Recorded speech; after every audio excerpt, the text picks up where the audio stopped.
All right, thanks, Ross. Great break for us. It really was a good break. I think everybody needs a break every now and then. I'm sure y'all missed us this weekend, but it was a lot of fun. Just kind of taking Saturday and Sunday and enjoying some family time, doing some stuff, but also really watching football. I mean, it's I doubt many accountants take a weekend off and then sit around and watch accounting or take accounting and work on some more accounting. Most times you take a break from what you do, but or a dentist, you get a weekend off, they probably don't, sit around and work on somebody's teeth or something. But it's crazy. Football coach is a weird job. Get a weekend off, and what do? You watch football, and so it was fun. It was fun to just kind of be a fan and watch some other games and see other teams, especially some of the teams you maybe don't get to see quite as much. Stayed up too late watching a couple of the games, but a fun weekend and just excited to get back at it. Again, it's when you take a break from something that you love too, it's good, but it also I just think re-energizes you a little bit, helps you have an appreciation for what you get to do. That sometimes when you're in the middle of it, you just get so tied up into the doing of it. Sometimes you don't think about that as much. So excited to get back. Guys are excited to get back at it this week. Really good energy at practice last night. Florida State is a very they're the most talented team we've played, and all you got to do is check the recruiting rankings if those things mean anything. I think they've out-recruited us.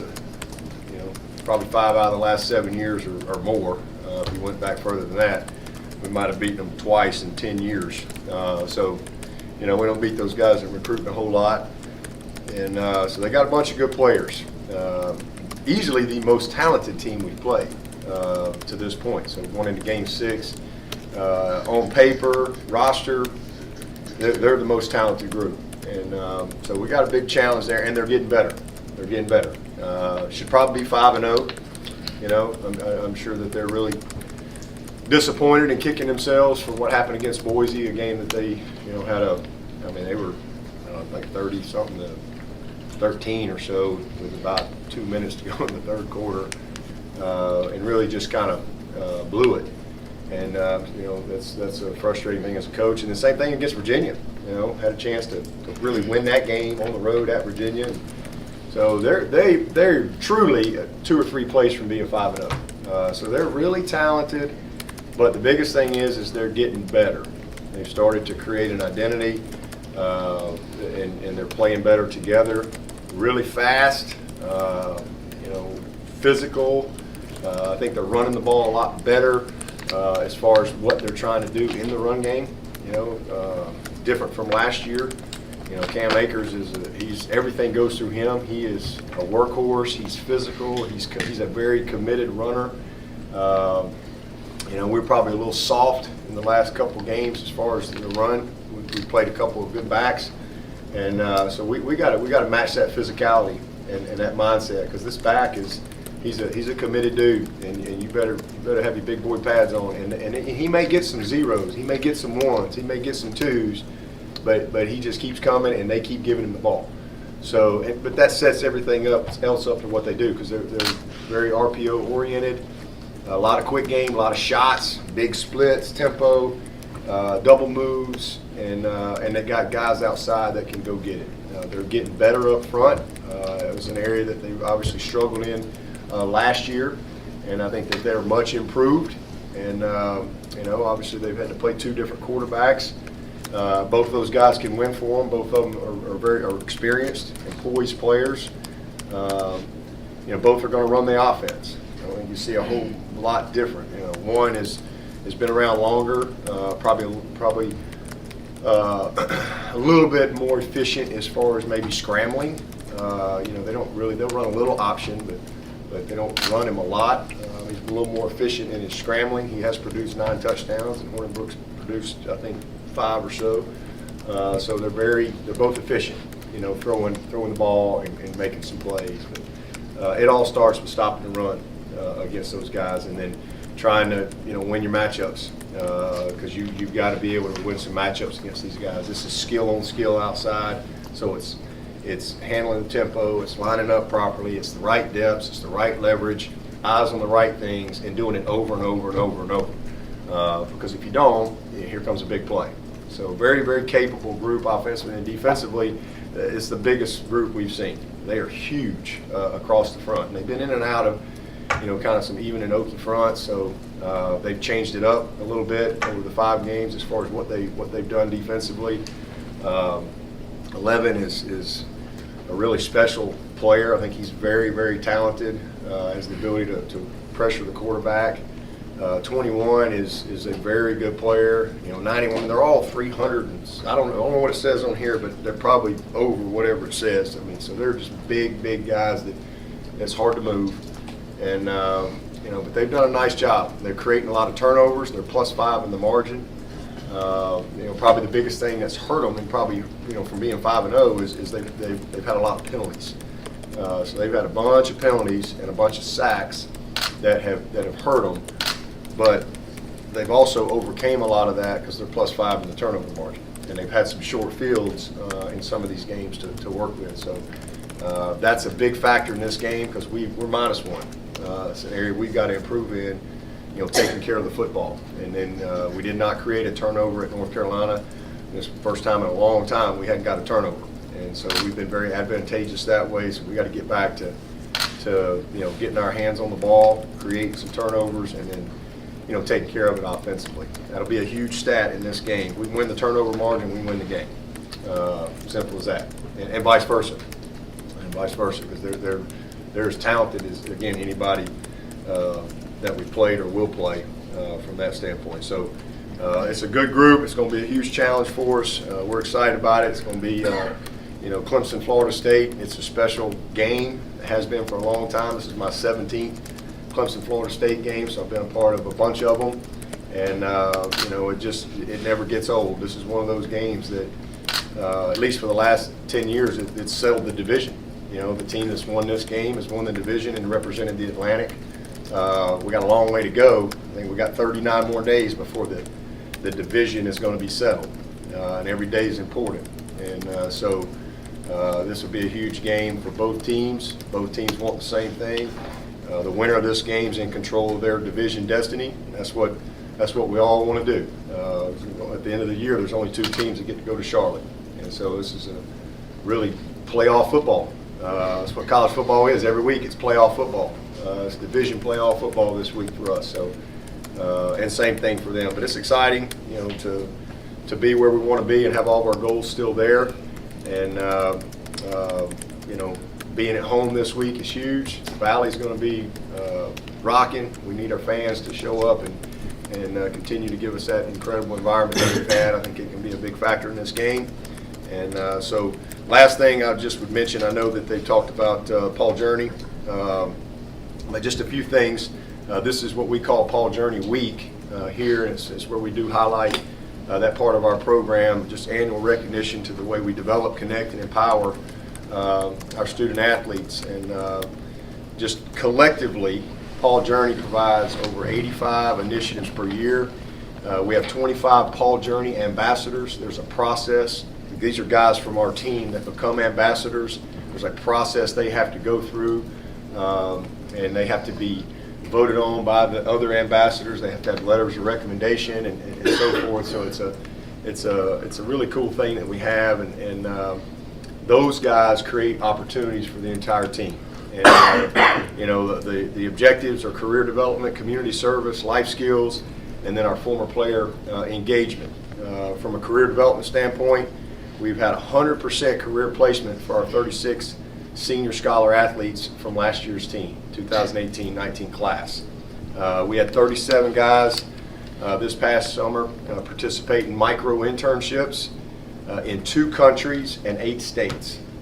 So just a really awesome opportunity, and it's about a 10 or 12 day so window.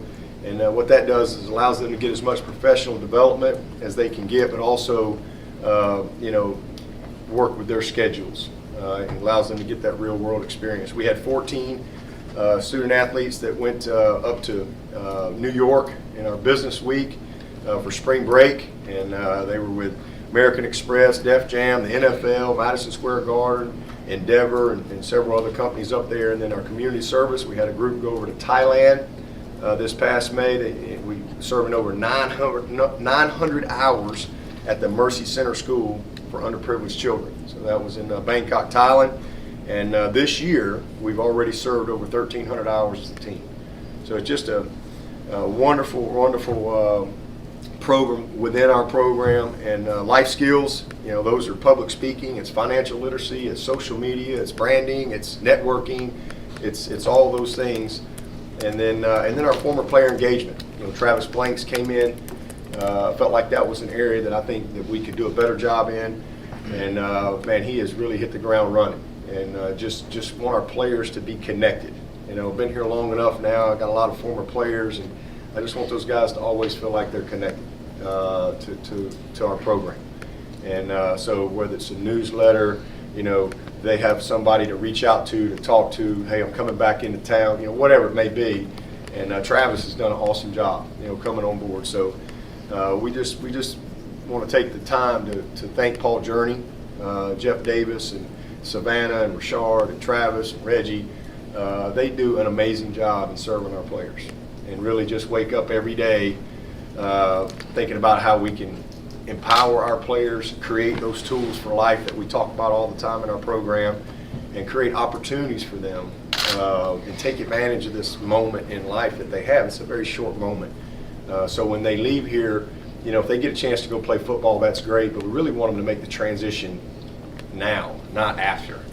Not after football ends. We want them to already have made that transition away from football before football ever ends for them. And so they're prepared and ready to go. So that's a little bit about Paul Journey. And again, we'll be featuring that a lot this week through our different social media outlets and so forth. And just can't say enough about the people who are involved in everything that goes on in that group. With that, I'll take your questions. Kendall Briles, when you look at the way that he runs an offense, this is really your first time against someone against him. He had a tight end line up the wrong way for an 11-yard gain earlier this year. What do you see out of the way that he calls plays and kind of what they do? Yeah, well, first of all, committed to the run. Again, whether it's 0, 0, 0, 2, 3, committed to the run. 40. He don't give up on that. So I think that's the number one thing. Tempo.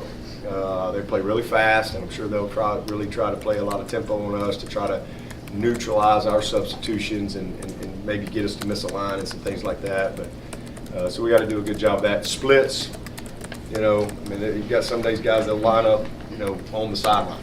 Really, really wide splits. So just got to do a good job with your leverage. And then, I think he simplified them a little bit. They're a little more downhill running game. Last year, everything was kind of this way. But they're running more lead zone, split flow zone, influence, counter. Still got all the jet sweeps, but they're a little different style as far as their run game. And then all the RPOs, and lots of RPOs, lots of that's one of the reasons to get all these wide splits, and a lot of slants, a lot of double moves, and then just drop back and let it rip, downfield, because they got some really good skill. Try to create one-on-ones, but it all starts with that run game. He's committed to it, and last year they did not run the ball very well. But they're a work in progress in that area, but he's got a good guy to be committed to it with, in that number 3, good football player. When you say y'all have been a little soft against the run the last couple of games, can you zero in on what y'all have? Well, we just missed some tackles, and then we didn't fit a few things up properly, and we played a couple teams that were very committed to running the ball, and Charlotte was really good. I told y'all going in, I was like, these guys can flat out run the football, and just their style of play, and then so it doesn't take, but what we have after the turnover, they busted a 31-yard run on us, and just ran the power. And we didn't fit it up right. And then later on third and 2 on that last drive, maybe, we missed 2 tackles. And that was a long run, down the 2. So, take a couple runs and next thing you know, and especially when they're just sticking with it. And so we gave up 4.1, and we gave up 3.9 to Charlotte. So it's not like, you know, they're averaging 8 yards, but that's not our standard. And so just being disciplined, you know, lining up right, having your eyes on the right things, squeezing properly. You know, we just details is really it, and some missed tackles. So it's not like people were just smashing us and knocking us off the ball and things like that, but just being detailed.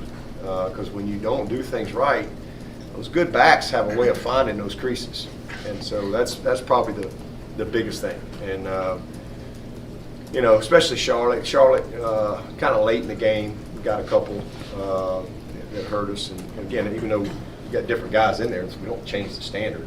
You know, it all counts. And the same thing up there at North Carolina. They just popped a couple. We had not given up any really big runs, and they popped a couple runs on us. And so we got to do a better job of that, and we're being where we're supposed to be. And then you got to be physical, because again, this is a very committed team to running it, and a very committed back. Who's you better have your big boy pads on, because he's going to keep coming. So got a lot of respect for how he plays. He's taken a lot of hits. He's had a lot of carries. He's got a bunch of carries, and he's a physical guy. So you better match that mindset, or he'll bloody your nose. Isaiah said yesterday that he and the other players kind of approached last week like it was a game week rather than a bye week. Are you pleased with what you saw from their accountability and the way they practiced last week? Oh yeah. You know, we did not play, you know, well at North Carolina on either side of the ball. It's too many mistakes. I mean, just, you know, you're not going to beat many teams when you turn the ball over and you know, give good field position. You're not going to beat many teams when you're soft versus the run. You got a bunch of penalties. You cannot get anything going, you know, from a rhythm standpoint, because you constantly shoot yourself in the foot. And I'm just talking about things we control. All right, you know that's not. You don't want to take anything away from the opponent, because they're going to give them credit. They've had a good plan, made good plays, played tough, played clean, played a very clean game. They'd been turning it over, no turnovers. I mean, they did a good job. They milked the clock. They had the ball for the whole fourth quarter, 11 minutes and 3 seconds. So it was a good formula for them. But so you give them credit. But the things that we control, that's what we got to do. We say don't lose to Clemson, and you know, to be honest with you, we did lose to Clemson, but we still won the game. And so that's positive, that we don't have to play perfect to win, but we need to play well, and we played well. The first 4 games, I thought we played well. Didn't have very much adversity. We had a little adversity here or there in some pockets in games that we responded well to, but we really didn't have a fourth quarter in those first 4 games that you know, anybody was sweating. You know, we had control of the games. So from that standpoint, it's a little bit of there's a positive there too. So how you going to respond? So I thought they responded well, especially offensively in the fourth quarter when you had the ball. And so you had very minimum plays, so you better make it count, and we found a way to get it done. And then defensively, they really hadn't put a drive together. Now they put a long drive together, and you got to play one more play, and you find a way to get it done. So there's a lot of positives. Same thing with Trevor, as I said last week. 20 games, I've never seen Trevor in a fourth quarter with the game on the line in his career. He didn't play much. I don't think he played maybe at all in the fourth quarter of A&M last year. I don't even know if he played much in the second half. And then he obviously wasn't in the game past the second quarter of the Syracuse game. So I'd never seen him. And he didn't have a great game. And so just that part of it was, there was a lot of positives that came out of that. Just the leadership, the moxie, the will to win, guts, on the road. The whole world's against you. You're just like, man, how are we going to battle through this? And so there were some real positives I think we can build on. But the biggest thing is we got to play cleaner. That's not indicative of our season. It was one game. So guys were eager to get back to work, and a lot of accountability in this team. We got really good leadership. Now again, we're really young.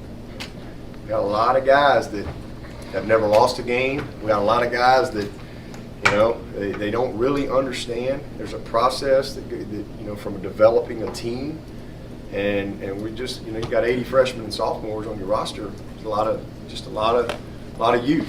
But I love the leadership that we have, and these guys care. They're committed. So the response was good. You know, back to work. A lot of self-scout. You know, I think it was really good for us. You know, as we study each other and then obviously study ourselves and get ready for Florida State. So it was a good week, and came at a good time for us, and now it's time to get back to work and see if we can hit our stride. You've had the last 4 years Renfro, you know, 180, 190 catches. Who's kind of been challenged to take that role this year? Attack the middle of the field. I mean, you know, we're our third down percentage is higher. I think last year we were maybe 42%, and we're right at 46%. So, and that's with some throwaway third downs. You know, in a couple of these games, you know, we kind of, you know, some garbage play. So we've done a nice job. You know, I mean, we just gotta keep playing. I mean, you know, Omari, he's only played 2 games.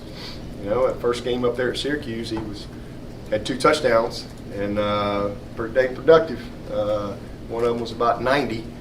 You know, and then he didn't play hardly at all against Charlotte. You know, maybe a quarter or so, and then we get up there last week. So he's really only played 2 games. But Amari and Ross and T and Overton, you know, those are the main 4 guys right now. And then our backs, you know, everybody's a part of it. Trevor Lawrence, so we're gonna be all right. Coach, you had the bye week to rest everybody up and heal them up. Can you update us on Tanner Muse and how everybody's doing as far as getting all the nicks and bruises? Yeah, it was a very clean injury report yesterday, which was good to see. So guys were feeling good, and everybody was back at it. Obviously, Blake Benson is gone, and then we did Matthew Maloney's surgery Friday. He had his surgery, but outside of those 2 guys, you know, everybody's back, ready to go. You did a good job with trying to control the noise from the outside, making sure it doesn't penetrate in here. But do you think those outside these walls hold you to a standard that's impossible to possibly meet? Man, I don't even think about it. You know, the Bible says, "As a man thinketh, so is he." So we control things from the inside out. You know, if you try to live your life from the outside in, I mean, and a lot of people do that. Whether it be individually, you know, they live their lives from the outside in. Oh, what do people think of me? How's my hair today? Oh God, I got a pimple on my cheek, or and they're always feeling judgment. Or you're a team, and you're affected by the outside. You never have really great. You know, I think individually, like I said, as the Bible says, as a man thinketh, so is he. So that means it's about how I think. And we always say, don't let anybody walk between your ears with their dirty feet, right? That's just, you know, do you control that? So if you got to focus on the things that you control. When you focus on the things that you don't control, those things control you, right? So let's don't focus on the things that we have 0 control over. I have no control over what David, Gene write or say. I ain't worried about it. They got a job to do. Respect their job. But if I'm worried about what other people say, then I'm distracted. I'm not inside out. So I just think that's very important, is to think the right way. And when you're dealing with young people, I think that's very important. You know, our program blossomed from the inside out, not from the outside in. You know, one of the first things I said when I got the job, I came in and I wrote down all the things that we had never done, all the things that hadn't done in forever, and all the things that people said we could never do. And I said, you know how we change that? From the inside out. All right, just go to work, one day at a time, do your best, be about the right things, and don't get distracted by stuff that doesn't matter. You know, everybody's got an opinion. Everybody, you know, most people really don't understand and really don't know, so don't sit around and judge those people. I mean, it just doesn't matter. You know, you just focus on the things that you control. And you know, again, you blossom from the inside out, and that's just what we try to focus on. How hard is not that be to- affected by that. How hard is that to harness with such a young team? Well, I mean, it's something that's the world we live in. So it's not. I don't think you harness. You just teach. I just think you teach, you educate, you communicate every single day. You got 120 young people who have families and friends and social media and all these things, and it's so just part of it. But I like it. I'm glad that we got people that have an opinion on Clemson. I think that's great. That means we matter. Our program matters, and it's good that people are talking about Clemson, good or bad. Oh, they stink. Oh, they're great. Whatever. It doesn't really matter. What matters to us is just playing well. But I mean, it's fun too. I mean, I had open week, so I went back out to the shed this week and I took the tarp off the Roy bus, just took it off. I thought we were off the Roy bus for a while. I just took it off, pumped the tires back up, gave it a bath, little oil change, ran down there to the $5 oil change, fluffed up the seats a little bit. We're back on the Roy bus, man. I mean, here we go. Dabo, you kind of addressed the name, image, and likeness thing and what you said about that. If that were to go through, do you think Clemson could be at a competitive disadvantage against schools that have a lot more alumni and a lot richer alumni than little old Clemson does? Little old Clemson. I mean, we've probably been at a disadvantage for a long time around here, little old Clemson. Look at alumni and all those things, but we found a way to blossom from the inside out. And so, again, not worried about things we don't control. And there's no way for me to answer that because I have no idea. There's a lot of positive that could come from it. I have no idea. We'll just have to kind of let all the smart people figure it all out, and then I can have an educated answer. But until that happens, it's just a waste of my time. I get ready for Florida State. That's my reality. Coach, The decision to play more dime, has that impacted the growth of this team and the learning curve in terms of stopping the run and being as physical as you talked about earlier? No, I think we're top 10 in the country in stopping the run. I think we're giving up 12 points a game. We've played 5 games, better teams than we played last year after 5 games. Better opponents. And we're giving up 12 points a game. Last year we were giving up 16 points a game with all them miracle people that we had. So, I mean, that kind of answers it. We're top 10 against the run. We're one of the best defenses out there. We can't hard to score on us. I mean, we just had a couple bad plays. But it's really just kind of fitting things up. And I love our growth. I think after 5 games, holy cow. This was going to be a tough September. I knew it coming in. And again, I knew there'd be some adversity. I thought it'd probably be more A&M, maybe at Syracuse.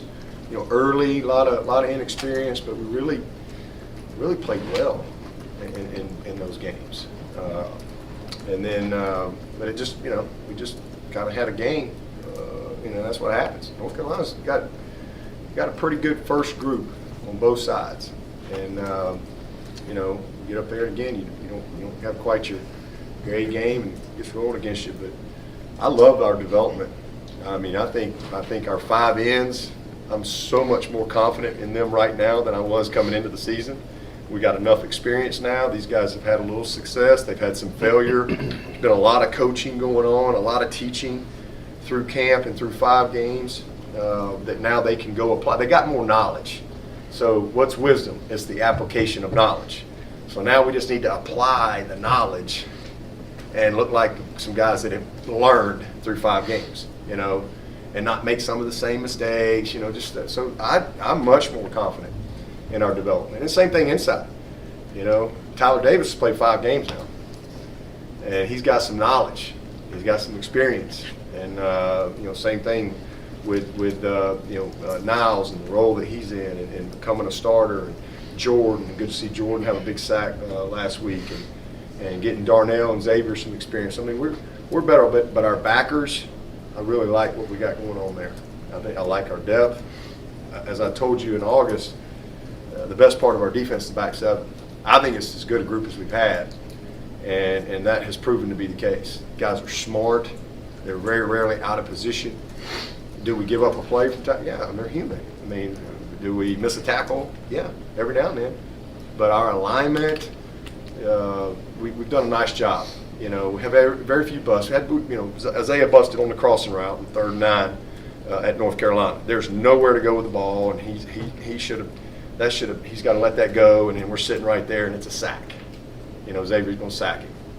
You know, but he's playing man. Everybody else is playing zone, and here's a guy wide open. But very little of that.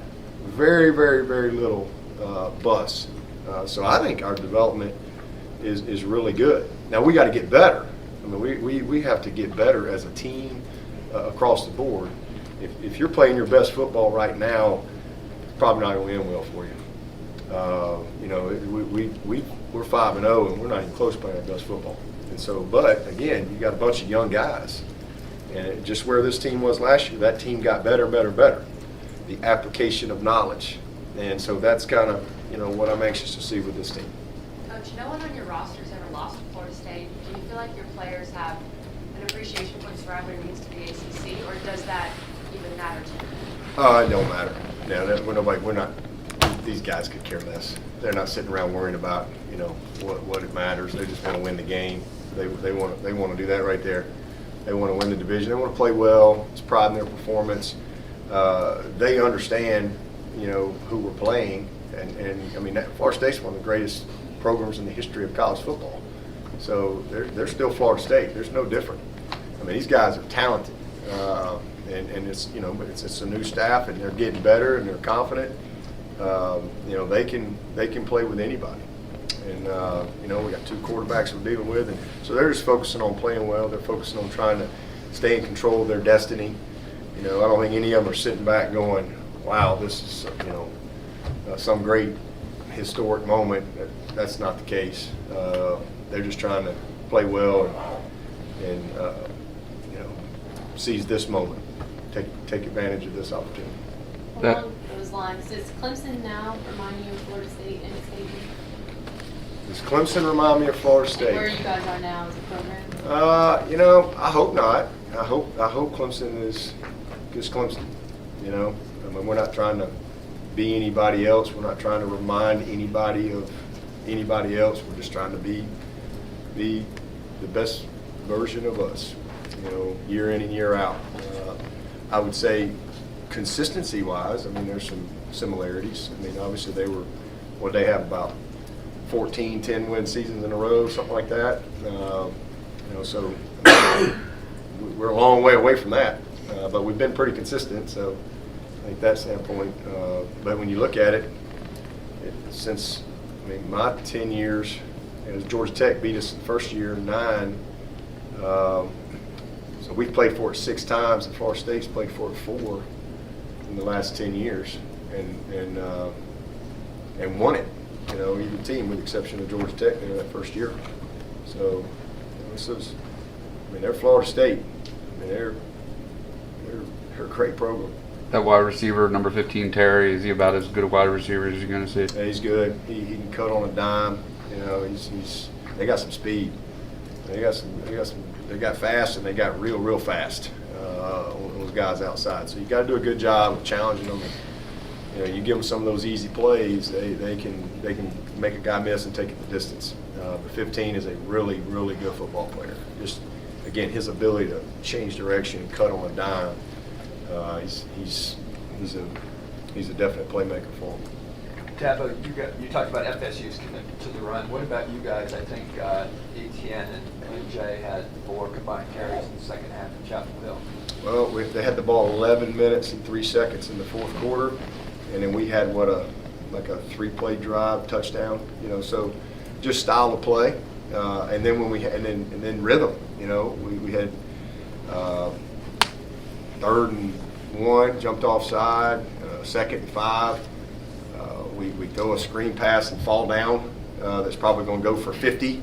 So just rhythm in the offense. You know, and again, time of possession. I mean, sometimes we only had 60-something snaps. I mean, we try to get 80+ snaps a game.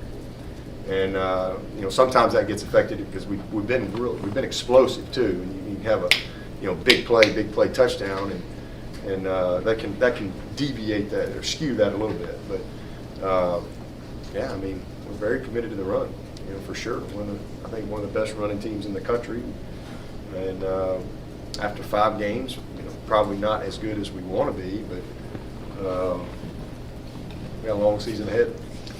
You mentioned it a little bit earlier, but how big was this week for Trevor specifically to have kind of the pause with how up and down he is before it starts? I don't think he's up and down.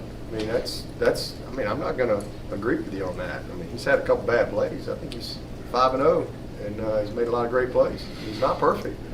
When you say up and down, I mean, you're trying to get me to agree with that. I don't agree with that at all. He's been very consistent, actually.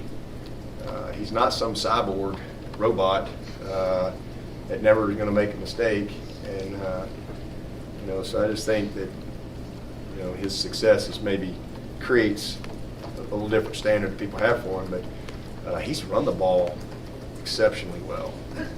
He's made huge plays with his legs. He's made some big time scramble throws. Big time, like elite. So I think he's done pretty good. I didn't think he played great at North Carolina. I thought he had a couple of mental errors that he doesn't normally have, and he missed a touchdown throw. But I wouldn't say he's up and down. I think he's been pretty consistent. Can he do better? Sure, absolutely. There's not anybody coaching or playing that can't improve and get better, but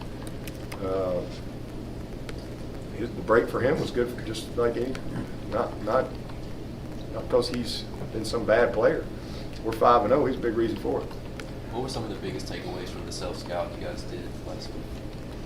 Well, I'm not going to get into our analysis. I would think, I'm sure this is riveting TV. People watch these press conferences, so I'm not going to get into our self-scout, but it's very beneficial to us, and what we do, how we position people, tendencies that come off of formations, and different things. When those things happen, but we look at everything. Whether it be, like I said, the formations, the personnel, placement. Are we tipping things? Are we giving? What are the tells? And that's one of the reasons we do a crossover. And they break us down like they're playing Clemson, and we break them. The offensive guys break the defense down like we're playing Clemson's defense, because coaches see things differently, and so it's just really helpful. And then we do the same thing for the opponent. We usually do a crossover every week, for the opponent, and then we do a self-scout. We do a self-scout offensively, and they do a self-scout defensively every 2 games. But when we get about 4 or 5 games, we like to do a crossover, and because you can get some good, it might be something simple, maybe that we're tipping with a tight end or OL or receiver stance or quarterback footwork, or just some nuance that maybe the offense hadn't noticed or the defense hadn't noticed. Again, because you have a different lens, a different way to look at things. So that's very helpful. But a lot of good things, and then the computer spits out a bunch of information. There's a lot of computer-generated information that we study that's helpful for us, and then we go back to work. Seems like you've been targeting Chalk more in the passing game the last couple games, even on 3rd down. You feel pretty good about where he is in the passing game, and, Yeah. and as far as Davis and Jalen, are they getting close to where you feel comfortable with using them in a tight game?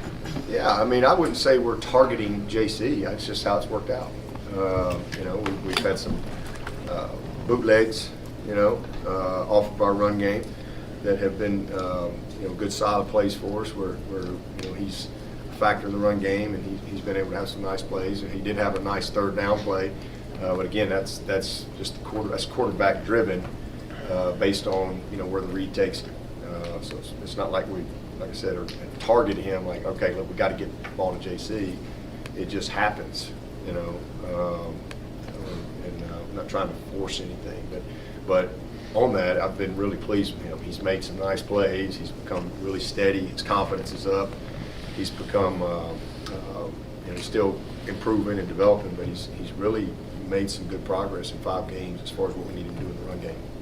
Davis and Jalen getting close. Yeah, yeah. Davis is coming along. Jalen, they're practicing, doing a good job. Price has been probably the next guy for us. You know, really just a little bit more of a veteran guy. He's physical. He's one of the strongest kids on the team. He's got a nice edge to him that we like, and he's probably the most dependable. The next guy, and then those other 2, we're bringing them along. All right. Thank you, Coach. Thanks, Coach. Yep.